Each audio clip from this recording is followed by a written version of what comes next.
জলবায়ু পরিবর্তনের বিরূপ প্রভাবে ইতোমধ্যে নানা সমস্যার মধ্য দিয়ে যাচ্ছে বিশ্ববাসী। বিশেষজ্ঞরা বারবার বলছেন, বৈশ্বিক উষ্ণতা বাড়তে থাকায় সামনের দিনগুলোতে আরও চ্যালেঞ্জের মুখোমুখি হবে মানুষ।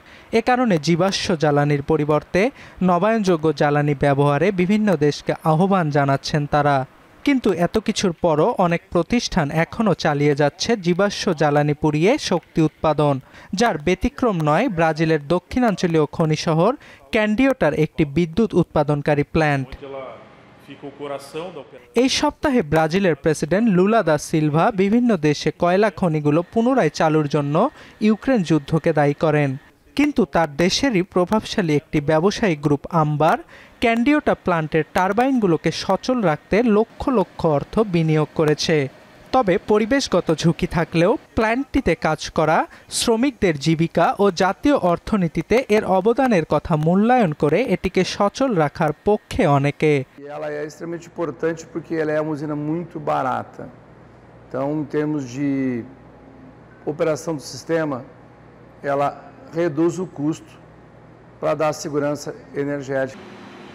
প্ল্যান্টটি বন্ধ হয়ে গেলে এর সঙ্গে সংশ্লিষ্ট স্থানীয় খনি ও সিমেন্ট কারখানাগুলোতে কাজ করা প্রায় 10,000 শ্রমিক চাকুরি হারাতে পারে।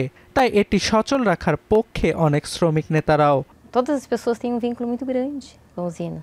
Ali os pais, os avós trabalharam, depois os filhos dos filhos e o pessoal que está crescendo com certeza também.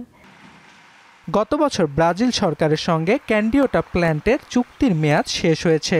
এর ফলে স্থানীয় অনেক ব্যবসা প্রতিষ্ঠান বন্ধ হয়ে গেছে এবং অনেক বাসিন্দা কাজ হারিয়ে শহর ছেড়েছেন। ইতোমধ্যে স্থানীয় অর্থনীতির কথা বিবেচনা করে ব্রাজিলের কংগ্রেস প্রতিনিধিরা এটি সহ অন্যান্য কয়লা চালিত প্ল্যান্টের জন্য 2040 সাল পর্যন্ত একটি বিল পাসের অনুমোদন করেছে। বর্তমানে সৌরচালিত বিদ্যুৎ উৎপাদন কমে যাওয়ায় স্থানীয় চাহিদা মেটাতে ক্যান্ডিওটা প্ল্যান্ট বাজারে সরাসরি বিদ্যুৎ বিক্রি করছে। নানা বাধার মুখেও এটি সহ ব্রাজিলের আরও 5টি কয়লাভিত্তিক উৎপাদন কেন্দ্র দেশটির মোট বিদ্যুতের 3% সরবরাহ করছে।